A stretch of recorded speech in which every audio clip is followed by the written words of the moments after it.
সমুদ্রের উপরের ঢেউগুলো যতটা চেনা, ভেতরের জগৎটা ঠিক ততটাই অচেনা, রহস্যময় আর অবিশ্বাস্য।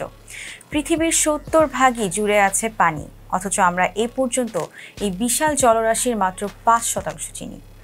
বাকি ৯৫% এখনও আমাদের চোখের আড়ালে। সেখানে কি আছে, কিভাবে আছে, তা শুধু বিজ্ঞান আর কল্পনার মিলিত চেষ্টাতেই একটু একটু করে ধরা দিচ্ছে। সাগরের তলদেশে যতটা গভীরে যাওয়া যায়, ততটা অন্ধকার, ঠান্ডা, নিঃশব্দ আর চাপযুক্ত এক অজানা পৃথিবীর আবির্ভাব ঘটে।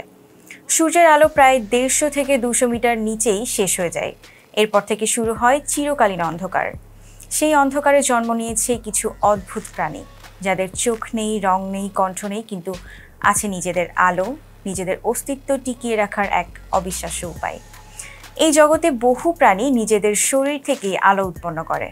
এই প্রক্রিয়াকে বলা হয় bioluminescence. Jellyfish, deep sea squid, এমনকি কিছু মাছ, তারা গভীর অন্ধকারে নিজেদের শরীরে ঝলক জ্বালিয়ে পথ খোঁজে, বিপদ থেকে বাঁচে, শিকার ধরে। অন্ধকারের গভীরে হঠাৎ এক ফ্ল্যাশ, একটা জ্বলে নীল বা সবুজ আলো ফুটে ওঠে, আবার মিলিয়ে যায়, যেন রাতের আকাশে হঠাৎ জ্বলে ওঠা এক তারা।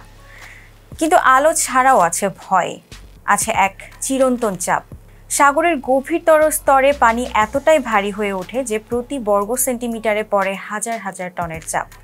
একটা সাবমেরিন বা রোবটও সহজে সেখানে নামতে পারে না।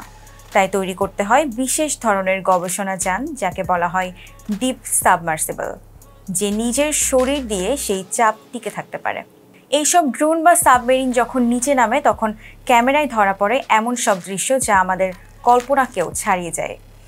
কাচের মতো স্বচ্ছ অক্টোপাস, শরীরের ভেতর দিয়ে হাড় দেখা যাচ্ছে এমন মাছ, ডানাওয়ালা স্কুইড, হেলিকপ্টারের মতো ঘূর্ণায়মান জেলিফিশ, আবার এমন কিছু জীব যাদের শ্রেণীবিন্যাসই এখনও বিজ্ঞান নির্ধারণ করতে পারেনি। তবে শুধু জীবজগৎ নয়, সাগরতলের নিচে পাওয়া গেছে এমন কিছু ধ্বংসাবশেষ, পাথরের শহর, রাস্তার মতো গঠন, যেগুলো নিয়ে আজও গবেষণা চলছে।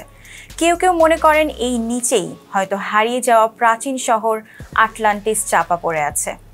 আবার কেউ কেউ বলেন একসময় সাগরতলের উপরে ছিল বিশাল নগর, যা ধীরে ধীরে ডুবে গেছে।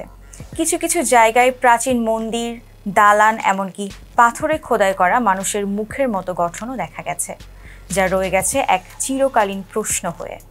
তবে এসবের বাইরেও সাগর আমাদের শেখায় নীরবতা, এক গভীর স্থিরতা।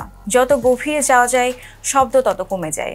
একসময় শুধু নিজের নিঃশ্বাস আর হালকা ফিসফিসের ঢেউ ছাড়া কিছুই শোনা যায় না। এই নিঃশব্দতা কখনো ভয়ের, কখনো মুগ্ধতার। আমাদের পৃথিবীতে এখনও যদি কিছু রহস্য অমীমাংসিত থেকে থাকে, তার একটা বড় অংশ নিশ্চয়ই লুকিয়ে আছে এই সাগরতলে। এই যে অজানা প্রাণ, অজানা পথ, অজানা শহর, সব মিলিয়ে সাগর যেন এক জীবন্ত রহস্যপুঞ্জ। প্রতিবার যখনই বিজ্ঞানীরা নিচে নামেন, তারা ফিরে আসেন নতুন প্রশ্ন, নতুন তথ্য আর নতুন বিস্ময় নিয়ে। আমরা আজ চাঁদে পৌঁছেছি, মঙ্গলেও রোভার পাঠিয়েছি, কিন্তু পৃথিবীর বুকেই এমন এক রাজ্য আছে যেখানে এখনও আমরা অতিথি, এখনও পথের খোঁজে ক্লান্ত অভিযাত্রী।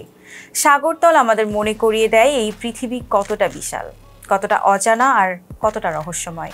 আর সেই অজানার টানেই মানুষ বারবার ফিরে যায় এই নীল গভীরের দিকে।